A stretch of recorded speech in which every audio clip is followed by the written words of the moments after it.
citizens, I stand before you tonight under indictment for the alleged crime of having voted at the last presidential election without having a lawful right to vote. It shall be my work this evening to prove to you that instead of voting, I not only committed no crime, but instead exercised my citizens' rights, guaranteed to me and all United States citizens by the national constitutions, beyond the power of any state to deny.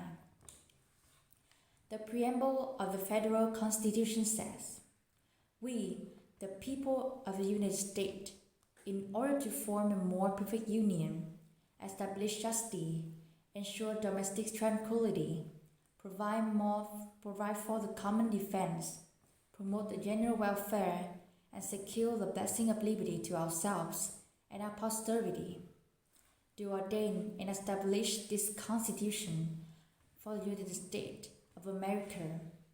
It was we, the people, not we, the white male citizens, not yet we, the male citizens,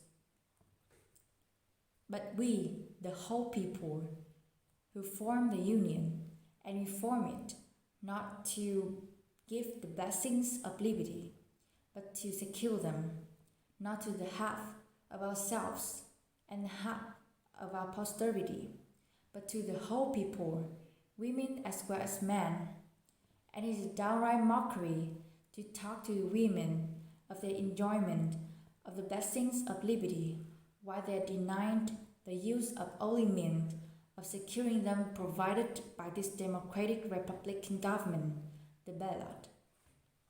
For any state to make set qualifications that must ever result in a disfranchisement of one entire half of the people is to pass a bill of attainder or an ex post facto law, and is therefore violations of supreme law of the land. By it the blessings of liberty are forever withheld from the women and their female posterity. To them, this government has no just power derived from the consent of the governed. To them, this government is not a democracy. It is not a republic. It is an odious aristocracy, a hateful oligarchy of sex, the most hateful aristocracies ever established on the face of the globe. An oligarchy of wealth, where the rich govern the poor. An oligarchy of learning, where the educated govern the ignorant. Or even an oligarchy of race, where the Saxons rules the African, might be endured. But this oligarchy of sex, which make fathers, husbands, brothers, sons, and oligarch, over the mother and sister, the wife and daughters of every household, which ordains all men servant, all women's subjects, carries dissensions, discord, and rebellion into every home of the nations. Webster, Worcester, and Bavaria only find the citizen to be a person in the United States entitled to vote and hold office.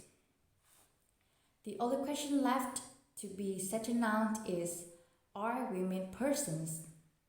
And I hardly believe any of our opponents will have the hardihood to say that they are not. Being persons, then women are citizens, and no state had the right to make any law or enforce any old law that shall abridge their privilege or immunities.